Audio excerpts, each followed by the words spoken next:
reactions. What's the topic today? Look, you never know. It's DeeDee's reactions, real life reviews with a real one for sure. What up, YouTube? It's your girl DeeDee. Welcome back to the channel. So I'm back with another video. Listen, before we get into the video, make sure you are subscribed to the channel. If you like the content, share and like the video, and hit that notification bell to be notified when I upload new content or go live. So y'all, I want to play this clip for you guys and we're gonna react to it. So make sure you chime in the comments. Well, the topic says broke women are always looking for a sucker to provide for them. So let's get into it. I definitely want to hear your thoughts, so make sure you let me know what you think in the comments below, but let's get into the video. Here we go. Broke women love calling men broke for shit that they can't even afford. If they're broke, then what are you? What are you, boo-boo? It's always the broke folks that love to call people broke, just so y'all know. See, this generation of men, they starting to become the new bad bitches. I don't even know if I'm the baddest no more, because y'all out here, y'all get y'all nails done. I go to the gym. Y'all on the Stairmaster, getting it in. Okay, what's wrong with them on the Stairmaster? Isn't it a gym? I mean, do they have specific equipment in the gym that's labeled for men versus women? Can't all genders use the equipment that's there? I mean, do they want to strengthen their legs and inner thighs? I mean, most gyms are for everybody, right? Let's continue. Like y'all want to do everything a woman doing. Can't stay out of a woman's business. In another motherfucker thing, I'm so tired of these women running down this motherfucker acting like a got to have so many racks put up, so many racks stacked up just to with them and to take care of them. Baby, your little poor ass don't cost nothing. $800 will fix majority of these bitches' life. $800 will fix these bitches' life. These square hoes, it don't cost nothing to take care of y'all bitches. I knew your black ass had bad credit from the moment I met you. I had bad credit when we met, so I was, I had a credit score of 500 and something, and that's why I didn't call him for a month. I was so nervous until I finally told him. I sat him down, I said, Julius, I got some news I've been keeping it from you. And he was like, oh, okay, what is it? And I said, Julius, I have bad credit. He said, I knew your black ass had bad credit from the moment I met you.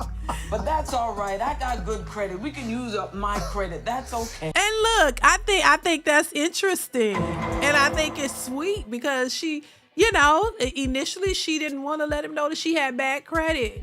But she ended up telling him, and he's like, I knew you had bad credit, but come on, you can use up my credit. Come on, we can work this out. We can compromise, Most women will look at that scenario. And I thought the reason why I threw that in there is because you can look at her and say, oh my gosh, she's a mega actress, Viola Davis, and she has all this money, but she didn't always have all that. But women always like to focus on, oh, she's an actress and this and that, and always in a sense trying to downplay the men and raise the women up, but refuse to understand that these women didn't start there. So I think that was a good point to point out, that he could help her in some way as much as she may be able to help him in a way. They don't look at it like that. I think a lot of modern women only look at elevating from a man, but not helping to elevate each other. If you're in a better position than he is, but he's working, he's not sitting back not doing anything, and he has potential and he's making money, but he's just not making what you're making. That is something I think that women dismiss, and I don't think that they should. This is why they're going to be on this perpetual spinning wheel of looking for this perfect man that makes all this money that's going to pick them, not realizing that you're missing opportunities along the way. And when you finally run out of the opportunities, you can't really blame anybody but yourself. I'm just saying. Let's continue. They want a housewife, but they don't have a house. They're worried about gold diggers. They ain't got no gold. You want a feminine woman. You are the feminine woman. Broke man's love language is romance. When a broke man wants to be in love with you, he will put this, our sun and moon is in Sagittarius and it's in Aries, and we're meant to be together, we're twin flames. or numerology 7. This is a broke man's language. This is all he can offer. He can't offer you money. Like, I feel like a man is supposed to provide, though. Like, I feel like that's what you are. You're supposed to be my provider. You're the man paying the bill, and I'm home taking care of. But with that money, taking care of. You said a man's job is to provide, right? But when he's hearing back that I don't need you for nothing, you just took away the one thing you said he was there to do. If I'm providing, cool. There's no problem with that part, right? The money that you are saving, we either need to talk about it together and invest in something. That can't just be your bread, because you saving that money off the count of me being responsible for everything. He made a very good point. You know, I just don't think women really think about what they're saying when they're saying it. You think men want broke women who are entitled? See, it's not a one-sided deal, and I think a lot of women are losing out and missing out because of that mentality. Y'all are being swindled and lied to and made to think that you're the queens and you're the prizes and you don't have to do a goddamn thing, and a man just supposed to sit here and cater to you. That's a goddamn lie, a bold-faced lie. These men aren't doing that. You have to offer something. You have to be a caliber of woman that a man would want to do those things for. You know what I'm saying? You gotta have something that he wants for him to want to take care of you and pay all the bills and do all of that. And if you've never had that in your life and you've never encountered it and you're 40 years old, it's more than likely you probably won't ever get that type of situation. Now listen, anything is possible, but it's not likely. The mentality, once again, is off. The mentality is you gotta do everything for me and I don't have to do shit. I can just sit back and be a princess because that's what women are supposed to be. Somebody done lied and y'all done drank the Kool-Aid and made to believe that this is what it's supposed to be when it's really not.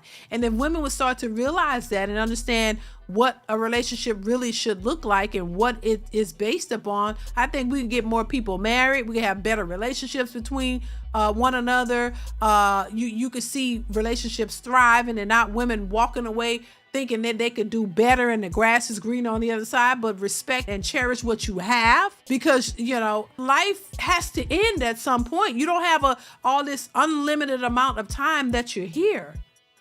You're only here for a small amount of time, so you got to take advantage of the window of time that you have to get what it is that you want, because we all got to die. So we got to stop walking around here thinking that you have endless amounts of life and time to live, to just play around and think that you got all this time when you really don't. So it will make sense to start to realize what's important and focus on that and get your brain on track to what it is that you want and get it and do it, because you'll be better off if you did, as opposed to living in this delusion that is holding you back and keeping women and men from what it is that they really want in life. So I'm gonna leave it there. I'm not saying another thing. Y'all let me know what y'all think in the comments below. Comment, like, subscribe to the channel, hit that bell. Y'all know what it is. Let me know your thoughts in the comments, and I will see y'all in the next one. Bye.